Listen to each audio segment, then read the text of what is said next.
Hi అండి, అందరికీ good morning. అందరూ బాగున్నారండి?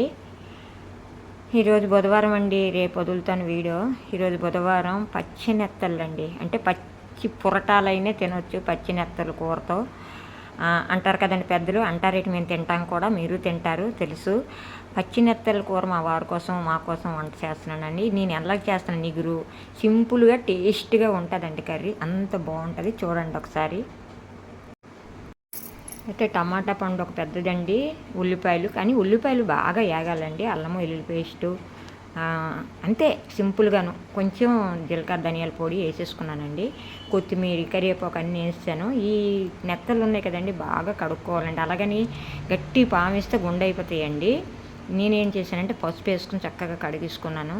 చూడండి ఎంత బాగున్నాయి. బుర్ర నుంచి తీయించాను అక్కడేని. సో ఆయిల్లో ఈ ఉల్లిపాయలు అల్లం వెల్లుల్లి పేస్ట్ అన్నీ మగ్గిపోయాక అప్పుడు మనము ఇవి యాడ్ చేయాలండి. బాగుంటుంది అప్పుడు. సింపుల్ కర్రీ టేస్ట్ అయితే చాలా బాగుంటుందండి. ఒకసారి ట్రై చేయండి. ఈ ఆయిల్లో బాగా ఏగిపోవాలండి.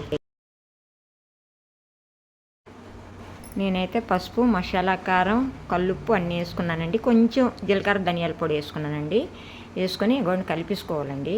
గరిటతో కలిపిన ఏమవ్వదు, కానీ తెలిసిన వాళ్ళు అయితే గరిటతో కలపండి, లేకపోతే గుండె అయిపోతాయి. నాకంటే అలవాటు కాబట్టి పర్వాలేదు. కొద్దిగా వాటర్ మనము యాడ్ చేసుకోవాలండి. అది ఏదైనా సరే ముక్క ములిగే వారికి, చేప ములిగే వారికి యాడ్ చేసుకోవాలి. ఏగిపోయాయి కదా ఆయిల్లోన. చాలా బాగుంటుందండి, చాలా బాగుంటుందండి. దీనికి నేను పలసని రసం చేసుకున్నానండి. చాలా అంటే చాలా బాగుంది. రసం కూడా చూపిస్తానండి, అంత బాగుంటుంది. నేను గరిటతో కలుపుతున్నాను, గుండె ఏమవ్వ. దీనికి మామిడికాయ ఉంటే చాలా బాగుంటుందండి. మామిడికాయ దొరకలేదండి. మీ దగ్గర మామిడికాయ ఉంటే మామిడికాయ వేసుకోండి, సూపర్గా ఉంటుంది తెలుసండి. చూడండి, చారు అంటే రసం, పలసని రసం అంటామండి మేము. చారు అంటాము, పలసని రసం అంటాము. చేసానండి ఆల్రెడీగా, ముందే చేశాను. రైసును రసము చేశానండి. బాగా ఆకలేస్తుందండి నాకు. మాతే ఆంటీ ఆకలి అంటున్నావు ఏంటంటే, మరి నాకు ఆకలి అయ్యేదేటండి. ఆకలేస్తుంది కదా నాకు, నేను మనిషినే కదా. ఎక్కువ తిన్నగానే తక్కువైనా తింటానండి. చూసారా ఉడికింది కదండి, దగ్గర చూసారు అలా ఆయిల్ తేలిపోయింది. అలాంటప్పుడు కొత్తిమీర మళ్ళీ కూడా వేసుకుంటున్నానండి కొద్దిగా. నేను కొత్తిమీర అంటే ఎక్కువ వేగిపోయినా నేను కొంచెమైనా సరే వేసుకోవాలి, ఎందుకంటే నీసుకోవాలి కాబట్టి వేసుకోవాలండి కంపల్సరిగా. అయితే చాలామంది తోటకూరలాగా ఎక్కువ వేసేస్తారండి, కూరకి డామినేట్ చేసేస్తుందండి. రుచి ఉండదు, పచ్చి ఉండదండి.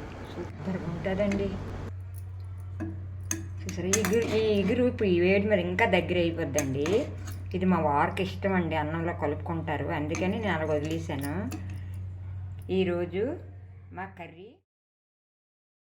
నేనైతే జ్యూసుగా కొద్దిగా ఉంచానండి, ఎందుకంటే ఆ ఇగురు కలుపుకొని తింటామండి మా ఇంట్లో, అందరికి ఇష్టమే. నాకు ఆకలేస్తుందని చెప్పాను కదండి.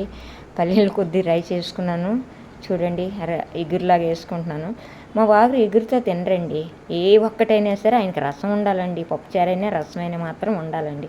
నాకైతే ఎగురు అంటే చాలా చాలా ఇష్టం అండి. చూడండి వేసుకున్నాను. ఇప్పుడే 2 అయిపోతుందండి. అగోండి రైసును కర్రీ వేసుకున్నాను. చాలా బాగుంటుందండి. నేను ఎన్నోసార్లు చేశానండి, ఏమనుకోకండి నేను కనిపించలేదని. అందరికీ బాయ్ అండి. అందరూ బాగుండాలి, అందులో మేము ఉండాలి. ఇంకొక మంచి రెసిపీతో ఉంటాను కదా, వస్తాను. అందరూ బాగుండాలి, ఇలా చేసుకోండి కర్రీ. అందరికీ బాయ్ అండి.